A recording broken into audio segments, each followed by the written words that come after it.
Hello అండి అందరికి reception lehenga చూపించమంటారా అంటే చూపించండి అనే కామెంట్ చేశారు. Here is my reception lehenga. ఇది దీన్ని ఎలా అనిచి లోపల పెట్టానని నాకు అర్థమే కాల. లోపల అంత క్యాన్ ఉంది. నా రిసెప్షన్ లెహంగాకు ఒక స్టోరీ కూడా ఉంది, చెప్పమంటారా? మీకు నా రిసెప్షన్ లుక్ చూస్తే ఏంటి ఇంత సింపుల్ గా రెడీ అయింది అని మీకు అనిపించవచ్చు. దాని బ్యాక్ ఏంటో ఒక స్టోరీ ఉంది. ఏం లేదండి, మాకు పెళ్ళైన 3వ రోజు రిసెప్షన్ పెడతారనమాట. రిసెప్షన్ రోజు మేము బయలుదేరడానికి చాలా లేట్ అయింది. దానికి లేట్ కారణం మా ఆయనే.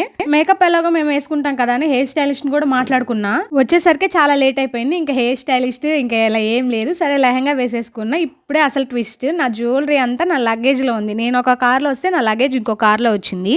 చేసేదేం లేక నా దగ్గర ఉన్న జ్యువెలరీలో ఏదో ఒకటి ఇంట్లో ఉంటాయి కదా, అవి వేసేసుకున్నా. హెయిర్ స్టైల్ కూడా ఏదో ఒకటి వేసుకున్నా, అస్సలు కుదరలేదు ఆ రోజు. దీనికి అంతటికి కారణం మా ఆయన మాత్రమే. ఆ రోజు చాలా లేట్ చేసేసారు. ఇంకా నయం లెహంగా కూడా ఆ లగేజ్ లోనే లేదు. ఇదే నా రిసెప్షన్ లెహంగా అండ్ దాని స్టోరీ అనమాట. లెహంగా సిరీస్ అన్ని కంప్లీట్. అడిగినట్టు నేను లెహంగా వీడియోస్ అన్ని కంప్లీట్ చేసేసా. ఇంకా మీరు చేయాల్సిన పని కామెంట్ చేసి సపోర్ట్ చేయండి. నెక్స్ట్ అలాంటి వీడియోస్ చేయాలో చెప్పేసేయండి. సరేలే, ఉంటా, బాయ్.